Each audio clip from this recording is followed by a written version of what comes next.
Episode 16 Highlights.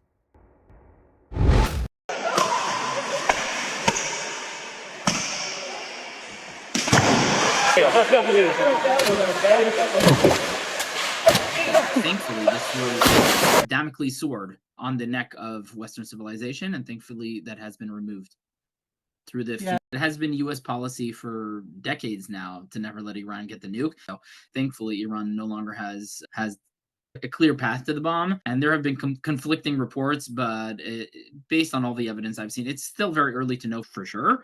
But based on all reports, it seems like almost all their capabilities have been annihilated. Aside from what the U.S. did, Israel spent 2 weeks basically bombing them to smithereens, especially the nuclear program, especially the scientists and the knowledge base behind the programs. Yeah, it'll be very hard for them if they try again, and both the U.S. and Israel said that if they do, they will be...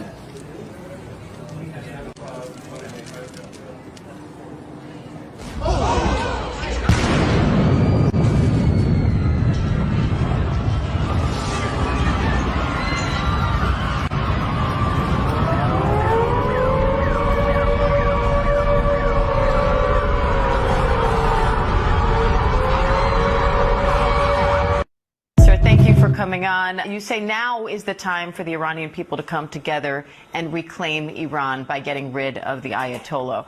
First of all, this is not a new fight for us. It's been going on for decades, and particularly in the latter years, we've seen how many times the Iranians have gathered together in protest and defiance of the regime, knowing full well that as long as this regime is in place, there's no hope for a better future the for all of us unvaccinated as placebo Iranians. group, 162 people got it, which means that even without the vaccine, the risk of contracting COVID-19 was extremely low at 0.88%, which the vaccine then reduced to 0.04%. So the net benefit, or the absolute risk reduction that you're being offered with a Pfizer vaccine is 0.84%. That 95% number, that refers to the relative difference between 0.88 and 0.04%. That's what they call 95% relative risk reduction.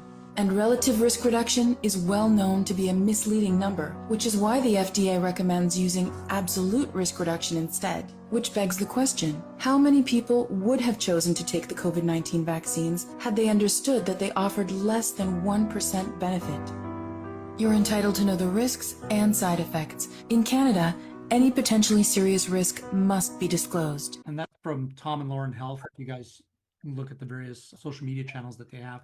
They put a lot of things like this mirrors what we've done in prior episodes where we talk about the relative risk extensively. of drugs, right?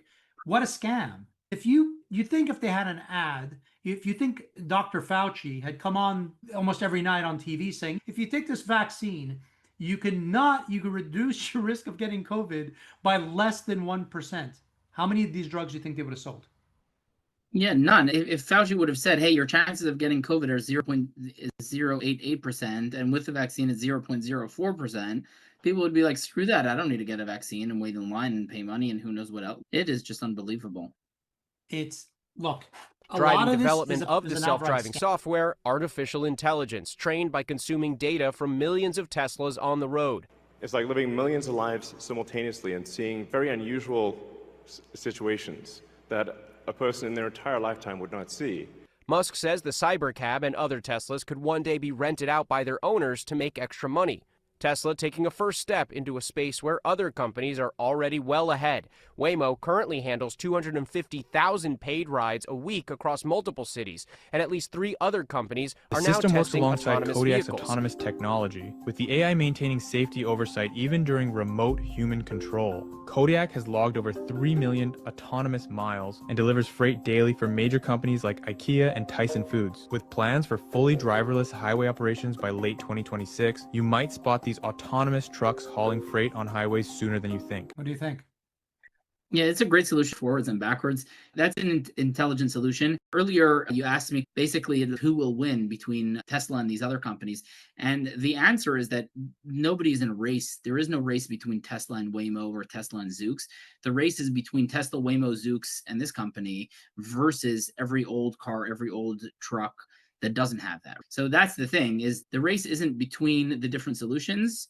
Yes, there is that as a subset as well. And in that race, I think there is a clear victor. But regardless, the real race is against human drivers, because I'm sorry to say human drivers The $10 million suck. lawsuit filed on behalf of 17-year-old Alexandra Wild. Her mother says she was forced to sleep outside a DMV in Pompano Beach back in January. We thought we would arrive there early, 2 hours before. We get there and they laughed. They simply laughed at the front door and said, oh no, you need to come back at midnight the night before. Her daughter and a friend then camped outside for 11 hours, all while her mom says she was exposed to harassment and distress. This is the alleyway that U.S. citizens are expected to sleep in if they don't want to wait 6 weeks for an appointment. What happened to my daughter? Amanda appealed the decision not once, but twice, only to be denied again and again. She says it wasn't until a local TV station aired her story, a battle against their own insurance companies, that Anthem changed course, covered the full amount. But Amanda's not the only one who says they were put through months or even years of hell fighting with their insurance companies for a life-saving air ambulance ride. And at the end of the story, of course, I'm sure because the attorneys from Anthem Blue Shield reached out to Inside Edition, they said, in the end, we cover these, and we cover so many of these every year, and it's because they didn't have the right paperwork at the beginning. But as you can really tell from the story, the norm is not the previous administration. The President Trump said, no nukes. He seeks peace, and Iran should take that path.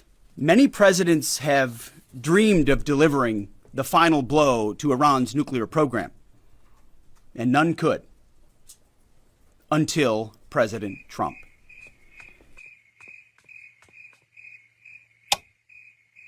Good. Be sure to watch our many shorts and clips and the entire episode 16 of the YoJoe Show podcast.